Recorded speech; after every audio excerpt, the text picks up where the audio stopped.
Square Enix is a name I'm sure many of us are familiar with. Whether as a developer or publisher, they've been the ones behind some of the most recognizable games of our generation. When you hear that name, some titles that come to mind first may include Final Fantasy, Kingdom Hearts, Dragon Quest, the list goes on. While there's no doubt that these are some of the most popular titles that Square has produced, unfortunately not everything they develop or publish reaches the same level of success. While it's easy to pick and choose what you want to sink your time into just based off of popularity and reviews, doing so makes it easy to overlook games that may leave a lasting impression on you, at least if you give them the chance to. And here, I'd like to talk about one such game that did just that for me. And that game being... Octopath Traveler! Now to give credit where credit's due, Octopath isn't the most underground name. While it didn't completely fly under the radar, it's also not one that managed to become a household name either. That being said, it still managed to garner its own dedicated fan base, and become a rather recognizable name, at least in the JRPG community. While I'm far from qualified to speak on the finer details and technical aspects, I'd like to talk about what this game is and what it means to me. Now right at the beginning, the game actually gives you a choice to make: who and where you want to start. The main unique selling point is that it has 8 different stories for you to pick and choose from. While you'll get through every story eventually, this choice lets you start out with the character you find most interesting. If you want something lighthearted to start with, you can start with Tressa. Being the daughter of 2 merchants, naturally she followed in their footsteps. Growing up and running the shop, it was a life that was comfortable and one that she was content with. But deep down there was a part of her that wanted to explore the world, and not just be stuck inheriting the family shop. Our little shop. Just me, Ma, and Pa. If I don't take over, who will?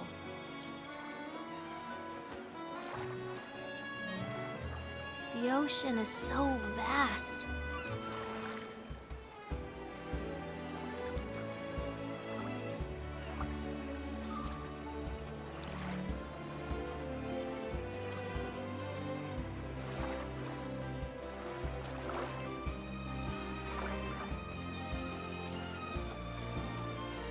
What lies beyond the horizon?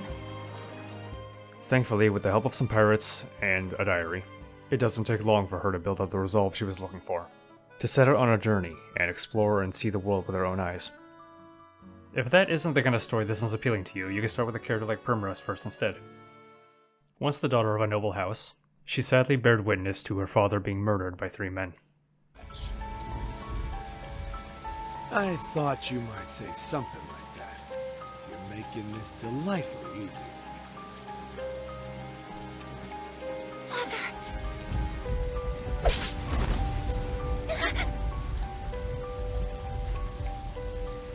Make sure he's dead. Let's leave this place before we're seen. Now, after being driven from home, she desires nothing more than revenge, with her only lead being that the 3 men all had tattoos resembling crows. Her journey takes her and us to the town of Sunshade. And as you progress, you'll meet up with our other travelers. Now with that being said, for fans of JRPGs, unique characters from all walks of life gathering together for a common cause isn't exactly groundbreaking, and certainly not enough of a selling point in this day and age on its own. In Octopath, however, they choose to approach things a little differently, instead opting to have the party of 8 almost solely be for gameplay rather than the story. Each character's story is treated independently from one another, with very little input from the party outside of Tavern Banter. Now, this design decision has certainly been met with criticism, as people believe that having interaction between the party helps bring together that sense of camaraderie that many games are known for. Now, while I don't entirely disagree with that, personally the Tavern Banter was enough to cover that feeling for me. After finishing the first chapter for whichever character you choose, you're essentially free to do whatever you want from that point. If you want to take your time and grind some XP or rush the story, you're free to do so. This was one of the first things that really got me into this game. Open world games have always been a strong selling point to me, but even with that in mind, I enjoyed exploring the world of Octopath even more than usual, in no small part thanks to the amazing music and art style. While I generally enjoy open world games, a problem I run into every now and then is that the worlds feel big for the sake of just being big. Whether that means there's very little to explore underneath the surface, or just lacking the details that really make a world feel alive. Neither of these issues really came to mind while I was exploring. Every new area I went to, whether it was a town or a dungeon, felt distinct. Even some of the most random NPCs have their own stories to tell. The best way I could describe the world of Octopath is immersive. It was easy for me to get absorbed and lose track of time. And personally, I never really noticed moments where the immersion broke. Another way I could describe this game is nostalgic. Nostalgic, but not in the same way you'd feel after going back and picking up a game you haven't thought about in maybe a decade. Octopath felt familiar to me, despite the fact that I was never really big into RPGs in general when I was a kid. For the most part, my experience with these games was I felt they were too slow for me to enjoy them. But somehow, the fact that Octopath was slow never really bothered me. XP grinding, chest hunting, and even sitting through sometimes uninteresting dialogue never really took away from my enjoyment. Even for me, as somebody who usually prefers to get through things faster rather than slower, I think that slowing down and taking in the world around me was the best way to experience this game. As a whole, I would say the game was relaxing to play, but still managed to deliver on the hype moments when the story called for it. And speaking of the story, there is more I'd like to say about that. Even setting aside the criticism that there isn't enough connection between each story, the story remains one of the more divisive parts about Octopath. Personally, while I enjoyed the story, I can't say there was anything revolutionary. Most of them are pretty simple without an ocean level of depth. But honestly, I don't necessarily see that as a bad thing. Since Octopath functions more as a collection of short stories, as opposed to one massive interconnected quest, keeping each individual storyline relatively light and straightforward kept mental fatigue to a minimum. And because I was never left personally feeling drained, it made it easier to want to start another chapter. That isn't to say that the stories lacked nuance, however, and much of that nuance comes from the obstacles we come across in our journey. Now, when it comes to the antagonists of the game, typically who they are matters less than what they represent, and overcoming them rewards our heroes with something more personal and less physical. This could mean something like a new thought process, reaffirmation of their ideals, or just peace of mind. Most of the stories don't start out with a clear indication of who the final boss will be, and some of the stories probably could have been resolved without any direct conflict whatsoever. But even if you don't care who it is you're fighting, you understand why you're fighting them in the first place. As a whole, I can understand why someone would want more out of each story. But overall, I think the way they decided to handle it was a good approach, and it meshed well with the rest of the game. The stories weren't poorly written, there weren't massive plot holes, and they still felt rewarding to work through, even if only to see the conclusion to a character's arc. Now, the gameplay, on the other hand, was a system that I think performed much better compared to other competitors. Overall, the combat in the game was easy to understand. The bulk of it revolves around the damage types you have access to in your party and the weaknesses of whatever you're fighting. Hit those weaknesses enough for a break to skip their turn and deal extra damage. It's nothing too crazy to start with, but it still has a good level of depth, especially when you start unlocking subclasses and running into bosses that change their weaknesses mid-fight. Early on, you'll probably be able to get by just brute forcing the encounters and maybe even skip figuring out what weaknesses they have. And that serves as a way for the game to ease you into the combat, but as you progress, you'll be facing enemies where that isn't really an option. The core of the system doesn't change much at all throughout the game, but it's still not one you can completely autopilot through. One thing I could really appreciate about my time playing was just how light the game was on introducing new mechanics. While new mechanics help keep things fresh and interesting, when you add too many, you run the risk of it getting excessive and becoming unnecessary fluff that doesn't truly add to the experience. A recent example of this to me was Persona 5 Royal. I enjoyed the game a lot, but one of my biggest gripes was that it felt overwhelming with all the mechanics the game threw at me, and sometimes in rapid succession. I remember feeling I was a decent ways into the game, but somehow the game kept throwing tutorials at me, constantly. At the time, it was overwhelming trying to understand it all, especially since this was my first Persona game. After enough time, I understood it all, but after I beat the game, I was left wondering how many of those mechanics were actually integral to my enjoyment, and how many of them felt added for just the sake of being there. Instead, Octopath chose to build mechanics with the break system at its center and gave the freedom to the player to decide how to work around it. As opposed to adding new mechanics constantly, it just builds upon what you already know and what you're already used to. This sense of simplicity and familiarity is very strong throughout all of Octopath. At its core, it's a JRPG for JRPG fans.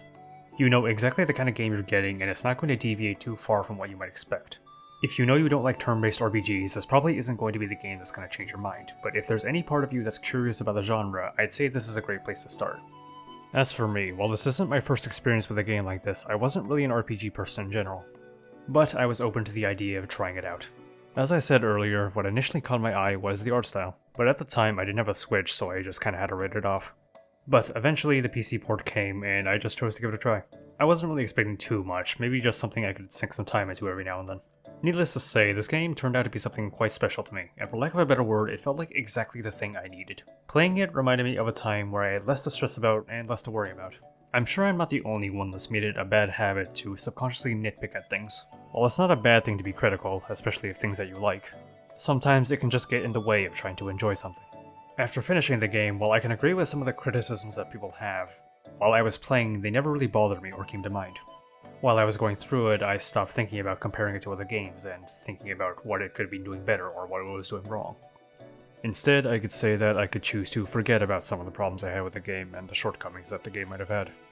That's mainly because it's quite rare for a game to make me forget about all these things. I don't think Octopath is the kind of game that's going to pave the way forward for others to follow in its footsteps. I'd say it's pretty far from Game of the Year, and objectively I can't even say it's the best game I've ever played. But nonetheless, it's a game that I have nothing but fond memories of. Even if I were to nitpick and point at things that the game could have done better, I personally wouldn't really want to change anything. That's less about the game not having anything it can improve on, but more so about appreciating the game for what it is as opposed to what it isn't. The game isn't perfect, but I realized it doesn't need to be. Something doesn't need to be revolutionary to become a favorite, and everybody has their own criteria as to what that means. Whether you judge these things based on gameplay, story, something more sentimental, like whether it was the thing that got you into gaming, it's all valid. Favorites are meant to be personal, and nobody can tell you how to pick one. The reason I can say that Octopath holds that spot for me is that it's going to be the game that I compare other games to. However, not because of any of the reasons I mentioned earlier. There may have been a time where I value these things above all else, but I think I've been reminded of the one metric we can all agree to use when deciding these things.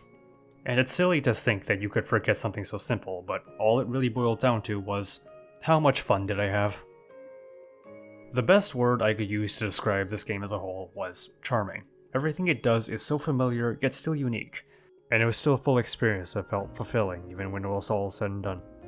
That isn't to say, however, that there wasn't a part of me that was longing for more. No matter how content I thought I was, this really wasn't a journey I wanted to end. At the time of writing this, the sequel is just around the corner, and while I'm excited, there's part of me that's unsure whether it'll manage to capture that same feeling for me. But after all this, I'm definitely eager to find out.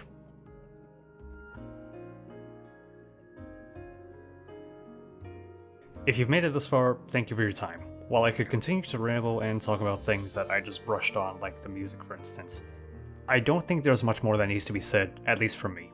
If you've played through it, I'd love to know what your experiences were like, and if you ended up dropping it, that's perfectly fine. I'd love to read what you all have to say regardless.